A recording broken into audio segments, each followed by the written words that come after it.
Okay, today's video will be another creepy that I found on Reddit.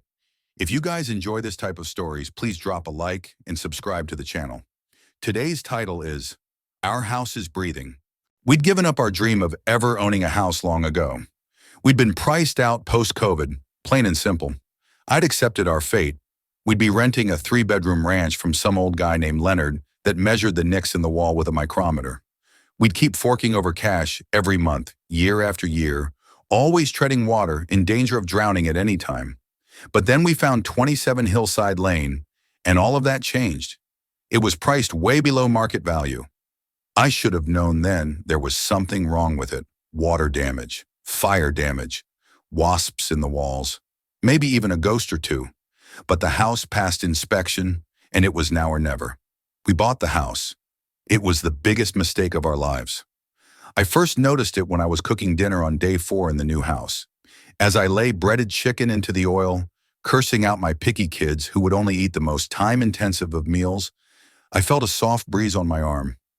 I dismissed it until I turned around, felt it a second time, across the middle of my back, like someone was reaching out and caressing me. I held my hands out and closed my eyes, focusing on the feeling. But there was no denying it. There was definitely a breeze. I checked the vent hood thing, something our previous kitchen didn't have, something that was still utterly perplexing to me. Eric, did you turn the vent on? I don't think so. Why? I feel a breeze. It couldn't be the heating system. It was an old house with baseboard heat and unit air conditioners, built around the 1930s. The real estate agent never told us the exact year, and the Trulia listing played that nasty trick where someone had entered the year it was renovated as the year it was built. Looks like it's off, Eric said, checking the hood. Do you feel it, though? He stood still in front of me, concentrating. Yeah, I guess I do, he said finally. So that was it then. We'd bought a drafty old house with shit insulation. Of course, there had to be something wrong. We'd bought the house in September when it was still warm. Now, well into October, we were getting those bone-cold nights where the air just pulls the warmth out of your skin. We were going to be in for a terrible winter and terrible heating bills if this was really how drafty the house was. Except the breeze didn't feel cold. It almost felt warm. The chicken was starting to burn. I ran over and grabbed it out of the oil with tongs. Ava! Hayden! Dinner! As I picked off the burnt pieces of breading, I forgot all about it. That night I couldn't sleep because I went down what I call the OCD spiral of death. When I find that one thing wrong and convince myself someone's going to die, or we're all going to die, or the world's going to implode. Here's how mine started. I Googled random breeze in house, and one of the results talked about a gas leak. I had replayed Ava and Hayden's funerals in my head 3 times before I picked up the phone and called the gas company. The kids were already asleep, and it was after hours, but I didn't care. I would not be sleeping until I was sure the house was safe. The guy that rang the doorbell was a young, spindly guy of maybe 22. He wandered in, carrying a heavy toolbox. Eric had already gone back to bed, thoroughly annoyed that I'd called anyone in the first place. You're overreacting. We're not going to die. Do it in the morning. Normally, I'd snipe back at him, but in the interest of time, I simply ignored him. So where do you feel the wind? The young guy asked, getting set up. The kitchen. He pulled out some sort of meter. It let out a beep. He roamed around the room, then went upstairs and down, pulled out another meter and did the same thing. No gas leak, he told me, as he set down the meter, pulled out his phone, and shot off a text to someone. I hope he knows what he's talking about. But everything else looks normal, I pressed. 4. Really? Just 4? Any pets? No. I guess it's poor ventilation or something. Everything else is normal, though. Radon, natural gas, VOCs. He started telling me how I could buy an air quality meter on Amazon, but I wasn't listening. Because I felt it again. The breeze.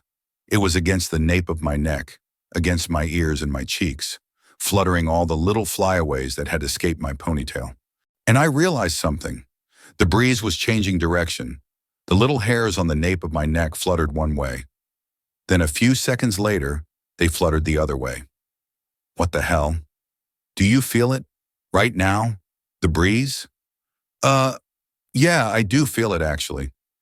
Does it seem to be going opposite directions, like in, out, in, out? I trailed off, swallowing. Like someone's right here breathing? He stared at me. Then he lowered his voice. Did the real estate agent tell you what happened in this house? My throat went dry. No. The family that lived here before you, he said, taking in a breath, found dead, all four of them, hanging from that tree outside. He pointed towards the backyard. My stomach fell through the floor. No one would buy the house because everyone thought it was haunted. That's why it was so cheap. I opened my mouth, but I couldn't say a word. I choked on air. And then, the guy let out a wheezing laugh. I'm just playing with you. I felt the heat rise to my cheeks. Sorry. Wait, really, I'm sorry. You're not going to report me to my boss or something, are you? I forced a smile. Number, it's fine. Damn kids. Okay, thanks. Thanks so much. He packed up. So you're all good, right? I nodded. Thanks for coming out so late. He stepped out into the darkness. I slammed the door, my whole body shaking, breathing. That's really what it felt like. It wasn't all the time. Sometimes I couldn't feel it. Sometimes I could feel it powerfully. I ended up taking the guy's suggestion and buying an air quality meter. He was right.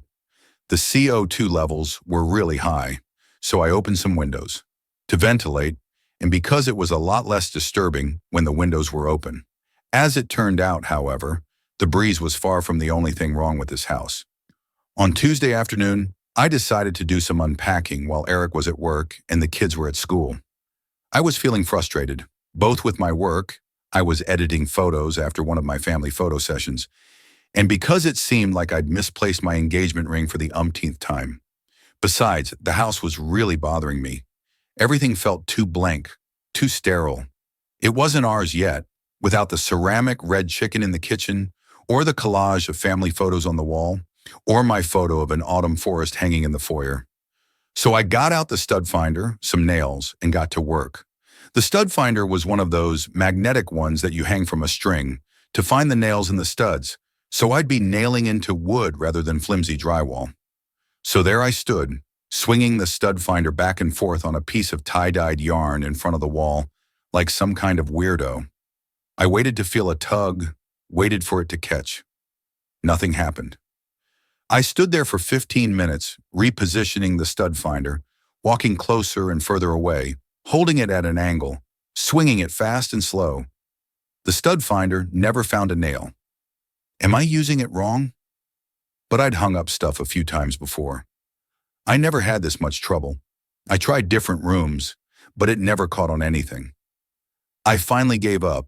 Instead, I went to get the mail before the kids got home, and everything descended into chaos. When I turned around, I looked at the house, really looked at it. It was an odd-looking house, that much was true. A small Victorian, scalloped shingles painted robin's egg blue with stark white trim. A porch with engraved support columns, bare except for an old rocking chair the previous owners had left. A turret in the west corner, with a little spire that poked into the deep blue September sky. The turret was just a facade, sort of. It was just a small outpocketing in the living room, like a bay window almost.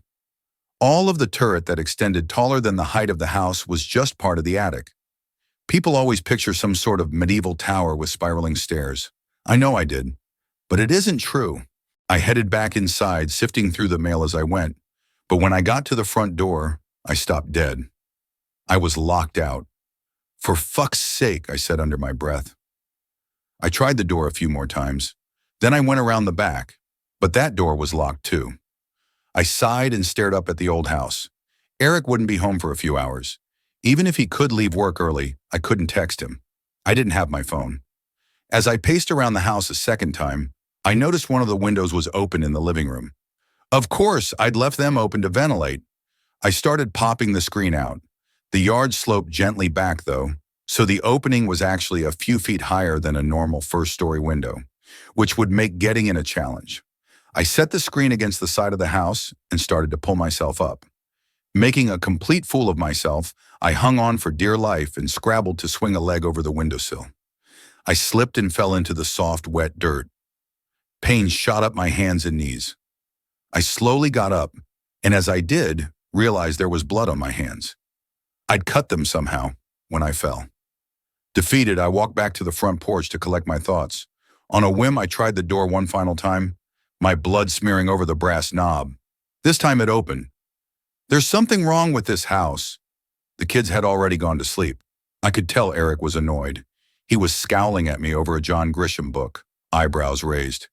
The door was locked, I swear. And then it was open. I explained everything in excruciating detail, from the breathing, to the door, to the lack of studs, how that factored into everything else I didn't know. I even told him how, when I went to clean the doorknob, my blood appeared to be gone. It just didn't make sense. So?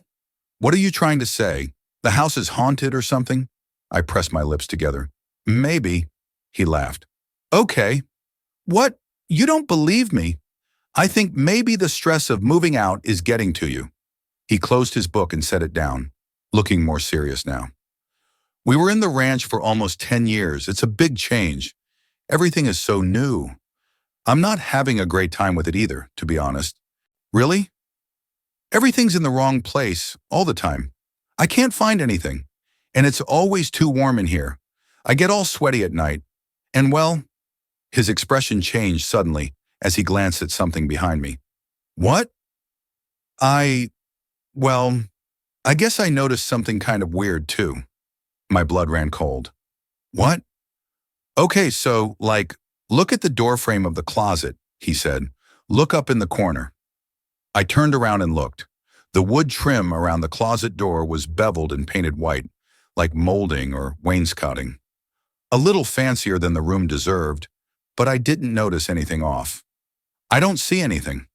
Look, there aren't any seams. I stepped over to the door. He was right. In the corner, I'd expect to see a thin seam where the side trim met the top, but there wasn't any. It looked like someone had carved the entire trim out of one piece of wood, which didn't even seem possible. The closet door was about 7 feet tall and 3 feet wide, which would require a redwood, basically. Maybe it's just really good craftsmanship. I checked every window frame, every door frame. There are no seams anywhere in the house. It doesn't make any sense. No, it doesn't. My heart began to pound. I felt uneasy, suddenly too hot. Obviously, haunted houses don't exist, he said quickly, as if my anxiety might pull him into depths of conspiracy theory he didn't want to follow. But there is something a little off about this house. I will give you that. I stared at the doorframe, my heart pounding. Something was very wrong here. I woke with a start. The bedside clock read 3:43 a.m. I rolled over, wrapping the blanket snugly around me, trying to fall back asleep. That's when I heard it, a heavy thump coming from above us. Every muscle in my body froze. I turned to Eric, shaking him. Did you hear that? I whispered. Hear what? Something in the attic. He muttered something about squirrels and bats and how it was nothing to be afraid of. I shook him harder. Finally, he sat up in bed, groaning. Okay, he said, pulling on his pants. I'll go check it out. I rocketed down the hallway to check on the kids as he pulled down the attic hatch. By the time I made it back, he was already halfway up, bare feet on the old warped fold-out stairs. Do you see anything? I called. No. I watched him disappear into the attic, the shadows overtaking him, completely covering him. Like the darkness wasn't just the absence of light, but something, a presence. I held my breath, listening to his footsteps thump above me. Wait, what is that? My blood ran cold. Hang on. I shouldn't have gone up after him. But in the moment, the curiosity, the dread gripped me, and I catapulted up the stairs, phone poised to dial 911. When I found Eric, he was standing at the far west end of the attic, the corner where the turret was. He was standing in the doorway of it, where the attic pocketed out into the turret's final floor. His form was blocking whatever he was looking at. Eric, what is it? For a moment, he said nothing, not even turning around to look at me. I don't know, he finally answered. What do you mean, you don't know? I walked towards him, my phone's flashlight scanning over the unfinished space. Insulation hung out of the walls like tufts of cotton candy. Plywood creaked underneath my feet. I quickened my pace, and then I peeked around Eric's shoulder into the space. Lying on the floor was a twisted rope, wet with some kind of fluid. My eyes followed it to a shape, slumped in the corner. It looked roughly humanoid. For a heart-stopping second, I thought, oh no, the previous owner never left. But I realized in the light, it wasn't a body. It was something hewn from knotted wood and pink fleshy insulation and splotches of white drywall. Parts of the house shaped into the form of a person. Something sparkled on one of its wooden fingers. My engagement ring. As we stared in stunned silence, there was a horrible snap of wood, and I swear the thing tilted its head. Eric and I raced across the attic, down the ladder. But I could feel the wood moving underneath me, shifting, buckling, trying to get me to fall. On the last step, I lost my footing. With a shriek, I careened backwards. Pain shot up my back. My head felt like it was being split open. I scrambled to my feet. Pain shot up my leg as I limped toward the kids' rooms. It felt like I'd sprained my ankle. Eric woke the kids and we scrambled out of the house. In the driveway, as we packed into the car, I could see movement in the attic. A humanoid shadow looked down at us from the turret window.